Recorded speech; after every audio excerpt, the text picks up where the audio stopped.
Welcome to the Virtual CPA Success Show, where we're 100% focused on helping service-based businesses achieve success.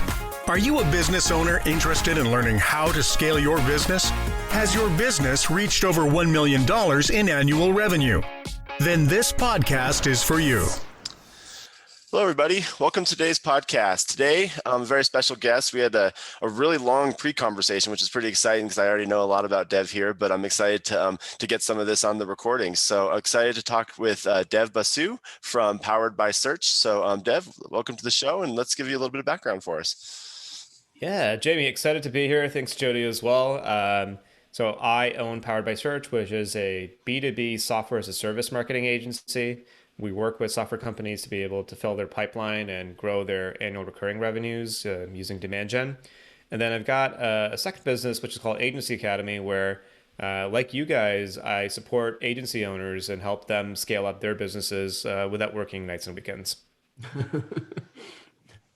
You're working with now, do you know? About 12 right now. So, and I primarily only work with the owner.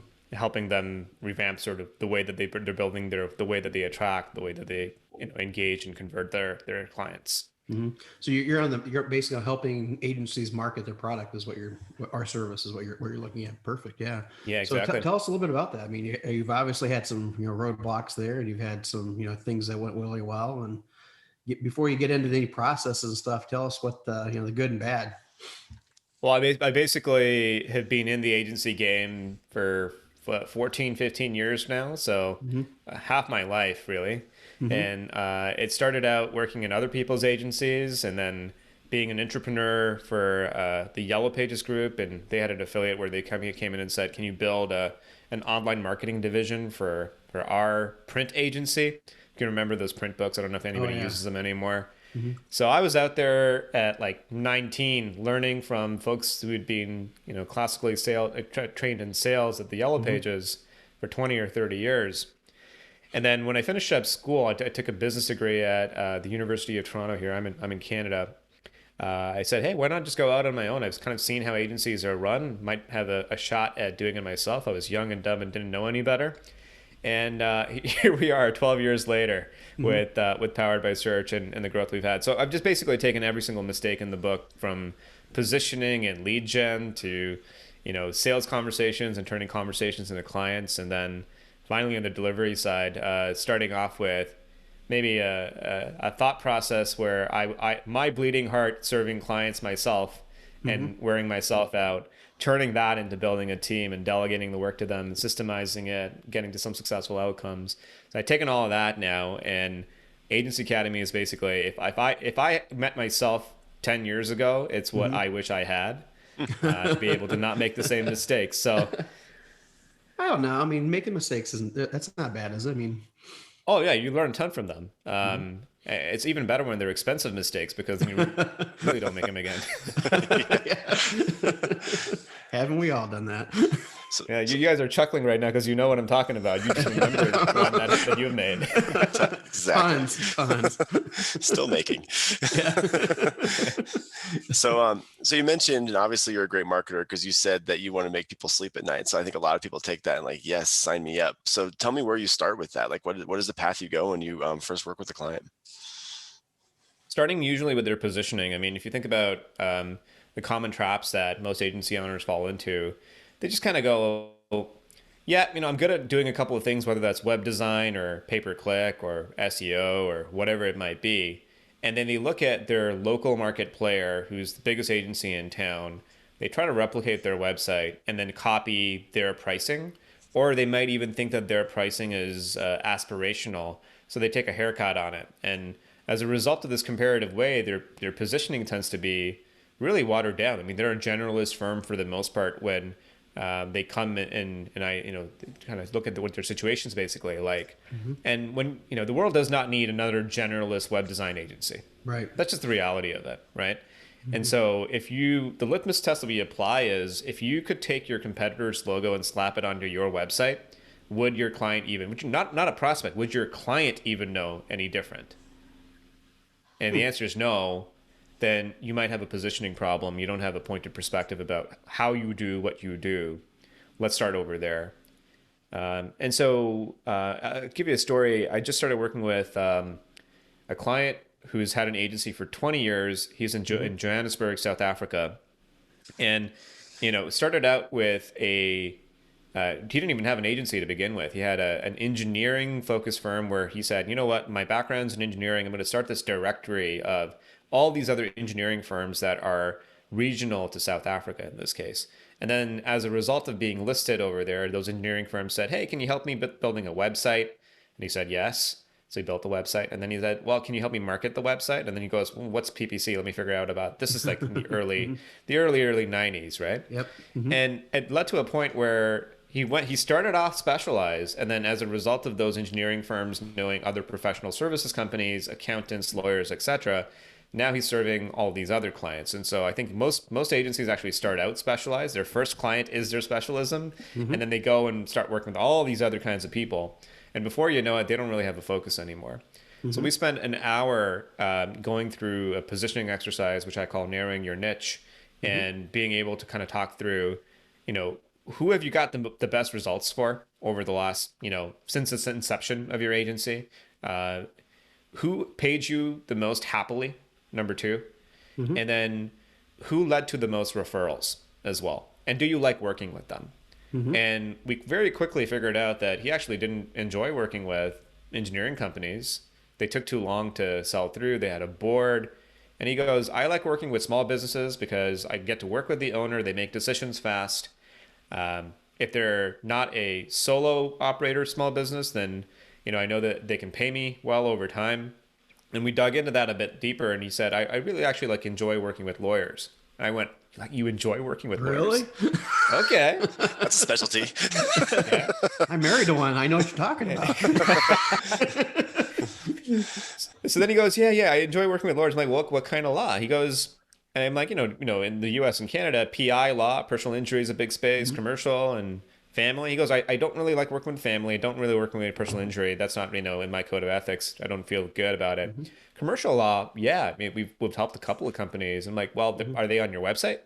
And he goes, no, we never thought to do that. And so in an hour, we went through this exercise where we just went from a very sort of wide-ranging conversation to a very focused conversation. Now he's creating a new website to launch a commercial law-focused offering where he's talking about how to get commercial lawyers in not only South Africa, but also in Europe as well, where they've got, multiple offices. And his positioning got dialed in from very kind of clueless to, very focused in an hour. So that's typically where we start, Jamie. That's great. Yeah, sounds real familiar, right? I mean, Yeah. we talked to accounting firms about exactly that, starting at, the problem is they think that they have to be a globalist, right? Because because you don't want to turn people away. You're going to lose clients.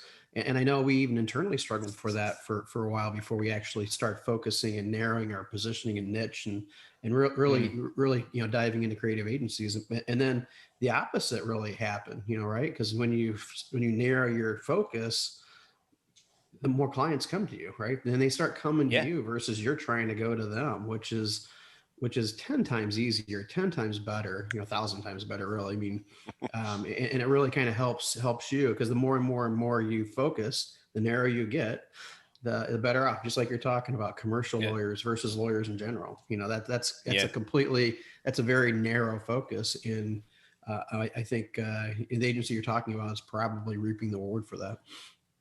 Well, the owner's very excited about it. And it kind of reminds me of Jody, our first conversation where you said you guys basically kind of coined virtual CFO as your category creation before anybody was really looking for it, right?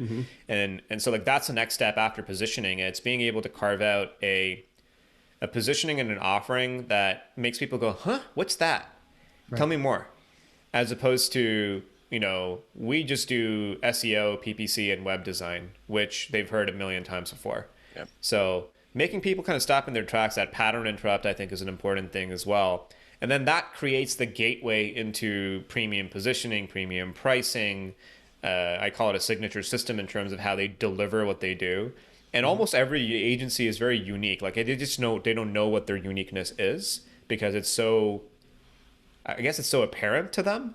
But on the outside, there's actually something really special about what they do. And I think, what we start off with is just extracting what that is and then being able to package it in a way that's appealing to their market.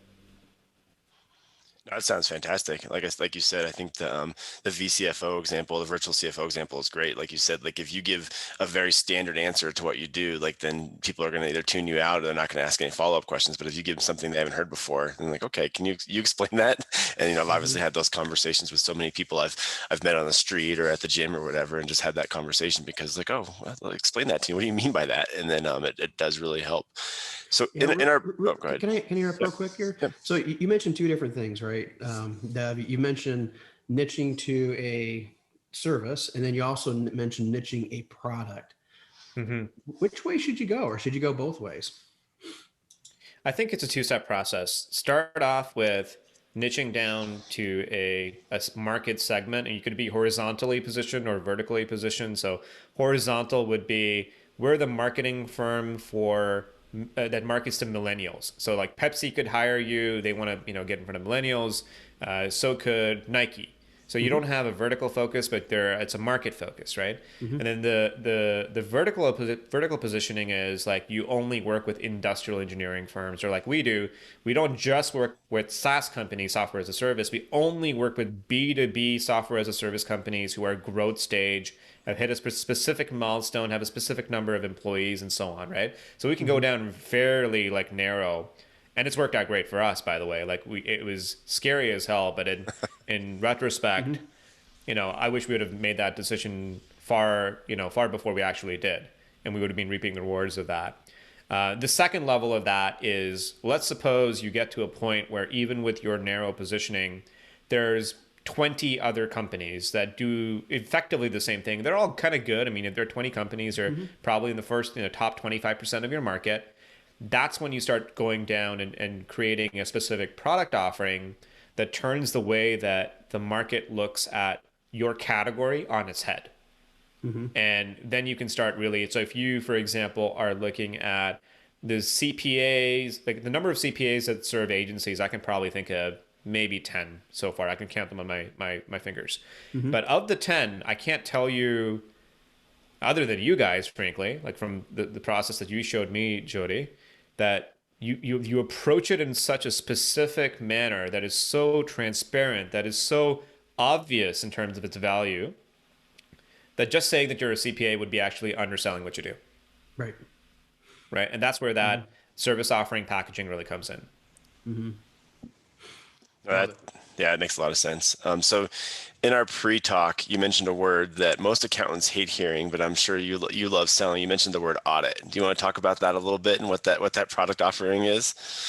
Oh, yeah. So I think the context in which I shared it with you is so let's kind of maybe if you're selling something that is a professional services solution, it's relatively high ticket, meaning you're not competing as being the cheapest competitor in the industry. And if you're an agency owner listening to this, hopefully you think of yourself as top 10% in your space, offering a really high quality product at a premium price, or at least a desire to sell it at a premium price.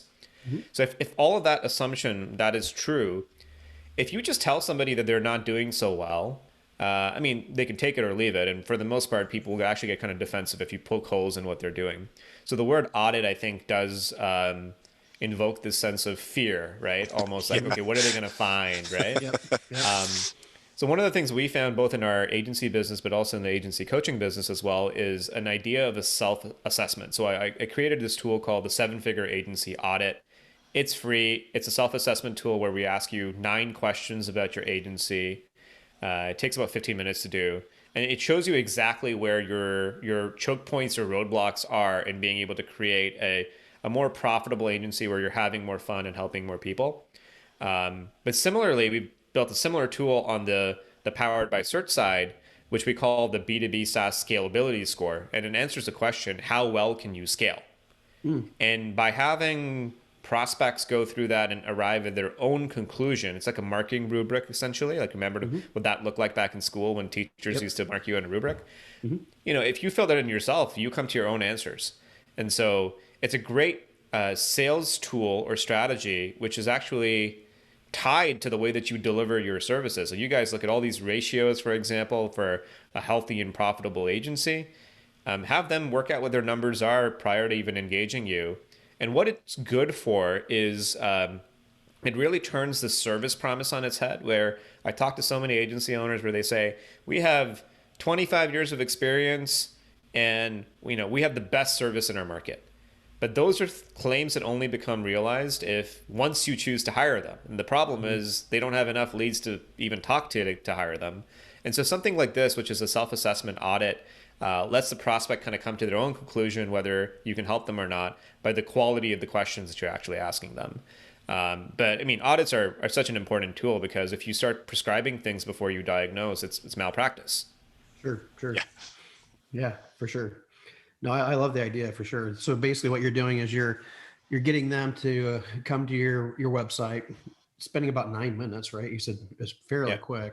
They're going through a self-assessment, and then from that self-assessment, they're saying, yeah, we're doing well. I don't think we need any help, or maybe there's a hole in here, and maybe Dev can help and point us in the right direction how to fix that hole.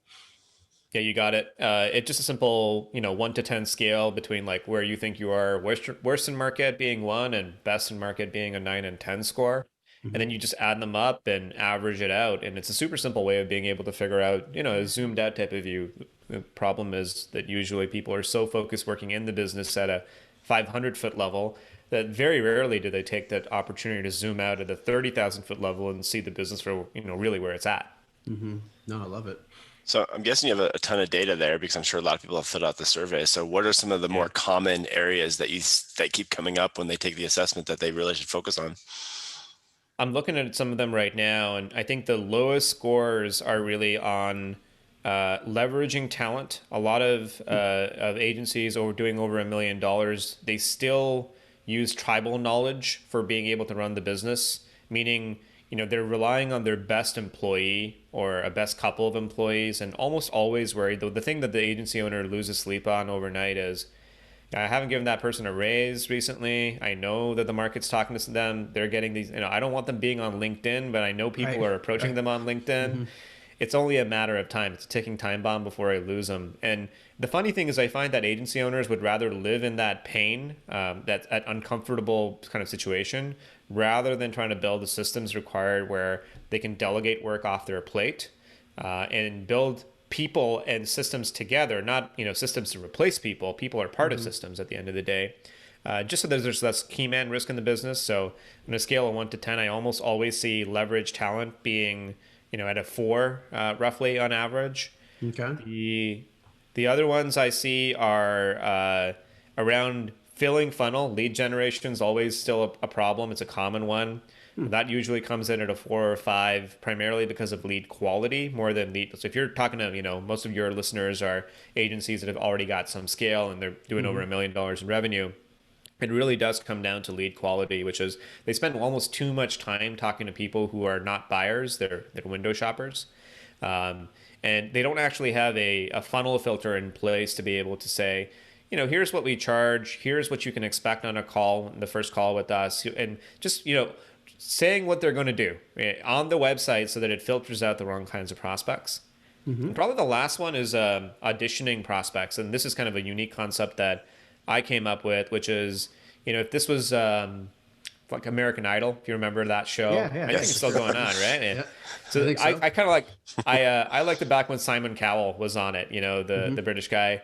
And he'd just strike fear into the hearts of all these performers that would come up, right? They're always looking for Simon to say yes, that you can go on to the next round. And I think that a lot of agencies, when that first sales call comes around, they're a bit like the dancing monkey. So, the prospects gets on in the first 30 seconds. It's the questions are rapid fire.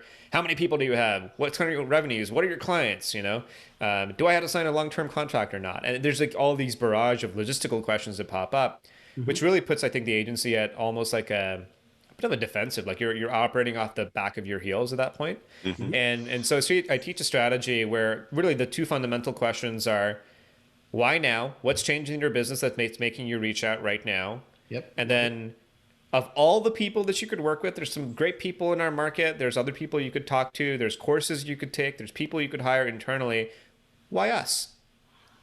And if the prospect does not know the answer to those 2 questions, there's a very small probability that you'll turn that conversation into a client. And that one probably is the lowest score. It's usually a 1 or a 2 because people aren't thinking about it as a construct that, you know, your prospects actually need the service you're offering more than you need them if you're good at what you do. Yeah. So you're saying why now and why us? Those are your two. Yeah. Those are the two primary questions. Yeah, it's kind of funny because we lead in exactly that way, which is hilarious that you'd even bring that up. We don't say why now, why us, but we phrase it in the same way. We develop that relationship to begin with before we start barraging them with questions.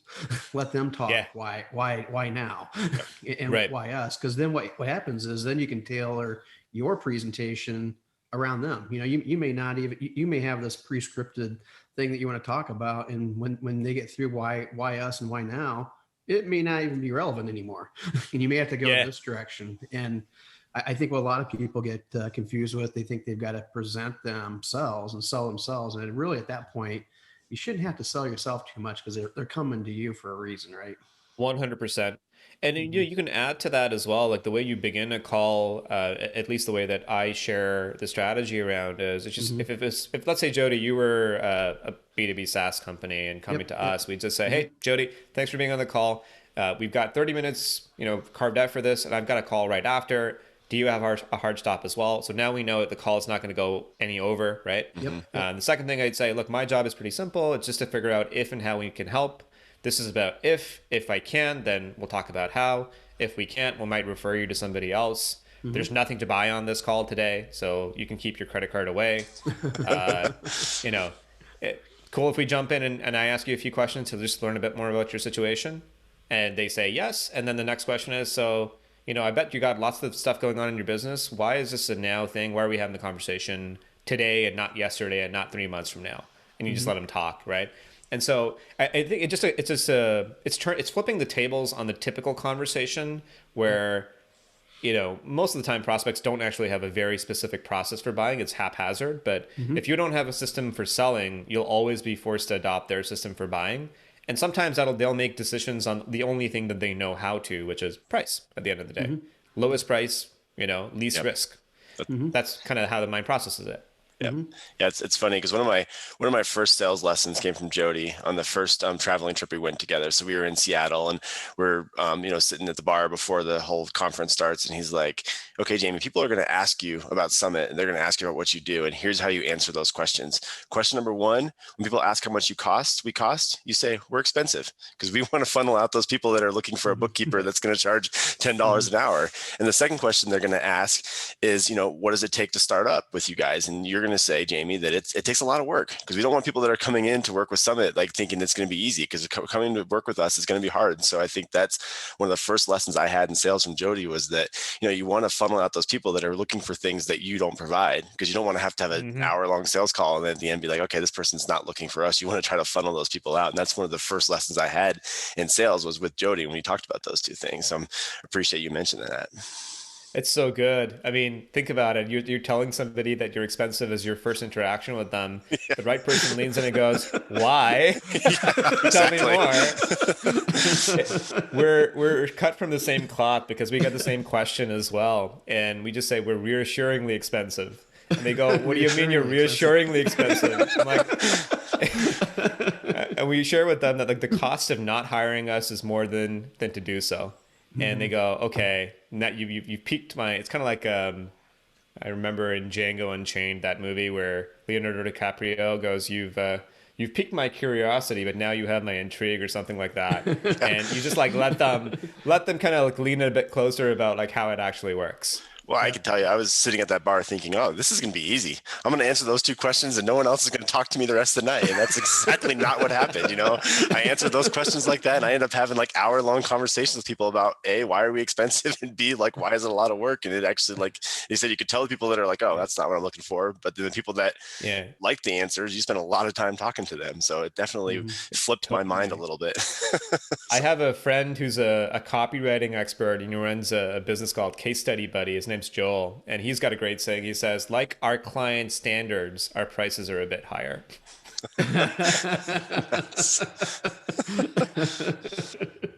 No, that's awesome.